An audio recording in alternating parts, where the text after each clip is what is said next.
নতুন বছরে বাংলার ডিজিটাল মিডিয়ার পথ চলা শুরু। আজকের আলোচনা সভায় উপস্থিত ছিলেন বিশিষ্ট সাংবাদিক স্বপন মুখোপাধ্যায়, আজকাল পত্রিকার সাংবাদিক বিজয় প্রকাশ দাস। মূলত বাংলার ডিজিটাল মিডিয়া সংগঠনের মূল মন্ত্র হলো আমি নয় আমরা। এই সংগঠন যেমন ডিজিটাল মিডিয়ার সাংবাদিকদের পাশে সমস্ত রকম সহযোগিতায় থাকবে, পাশাপাশি সমাজ সেবামূলক কাজ যেমন blood donation camp, health check up, দুস্থদের কম্বল বিতরণ ইত্যাদি কার্যকলাপেও যুক্ত থাকবে। এই সংগঠনের উদ্যোক্তা শেখ পিন্টু, শেখ রতন, শেখ কিটু ও পাপাই সরকার। সাংবাদিকদের সংগঠন মূলত হয় সংবাদকে কেন্দ্র করে, কিন্তু শেখ পিন্টু জানান এই সংগঠনের পক্ষ থেকে সাংবাদিকদের সমস্ত রকম বিষয় যেমন দেখা হবে, ঠিক তেমনি একে অপরের পাশে থেকে একে অপরকে সাহায্য করে আমরা এগিয়ে চলব। পাশাপাশি সমস্ত রকম সামাজিক কার্যকলাপে এই সংগঠন যুক্ত থাকবে। তাই আমরা মূল মন্ত্র রেখেছি আমি নয় আমরা, পাশাপাশি আমার নয় আমাদের।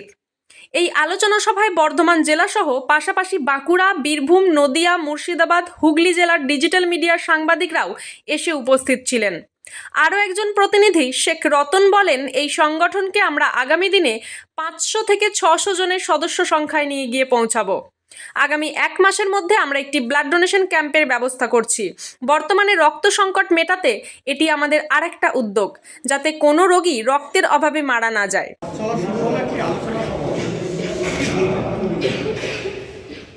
এটা একটা খুব ভালো লক্ষণ।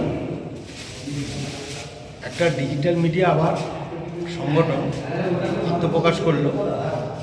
যদিও আজকে প্রাথমিক পর্ব, আমি ডিজিটাল মিডিয়ার কেউ না হওয়া সত্ত্বেও আমি এদের সম্পূর্ণ পাশে থাকব, সব রকম সহযোগিতা করব। তবে সবাইকে কাঁধে কাঁধ মিলিয়ে এই সংগঠনটাকে সুষ্ঠুভাবে এগিয়ে নিয়ে যেতে হবে এবং আমার মনে হয় যত সংগঠন বাড়বে সাংবাদিকদের অধিকারও সঠিকভাবে পাওয়া যাবে। আগামী দিনে সাংবাদিকরা একত্রিতভাবে সবাই সিদ্ধান্ত নিলে এই সংগঠন আশা করি খুব ভালোভাবেই এগিয়ে যাবে। আমার সম্পূর্ণ সহযোগিতা থাকবে এই সংগঠনের। থ্যাংক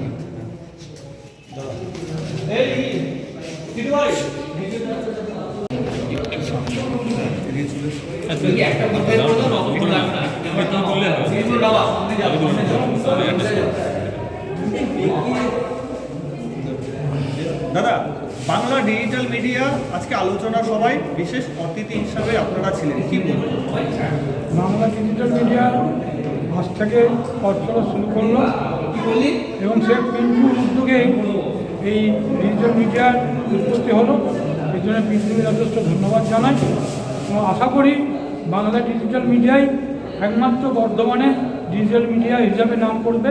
এবং সবথেকে বড় কথা হচ্ছে বাংলা ডিজিটাল মিডিয়ার যেটা মেন উদ্দেশ্য আমি নয় আমরা সবাই মিলে বাংলা ডিজিটাল মিডিয়ার উৎপত্তি হলো।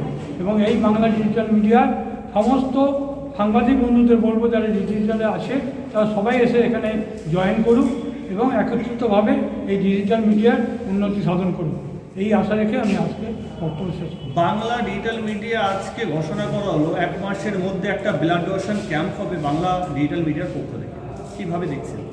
এটা খুব ভালো উদ্যোগ এবং ব্লাড ডোনেশন ক্যাম্প যদি বাংলা ডিজিটাল মিডিয়া শুরু করতে পারে তাহলে যথেষ্ট উপকার হবে, কারণ রক্তের চাহিদা যথেষ্ট আছে এবং আশা করি বাংলা ডিজিটাল মিডিয়া এই ব্লাড ডোনেশন ক্যাম্পটা যথেষ্ট উন্নতি করবে এবং সহযোগিতা পাবে।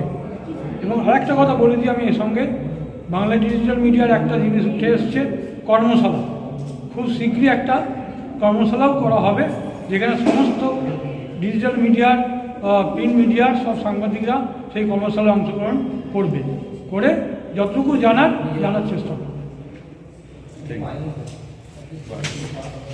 বর্ধমান থেকে সঞ্জয় মণ্ডলের রিপোর্ট, সোজা কথা নিউজ, পূর্ব বর্ধমান।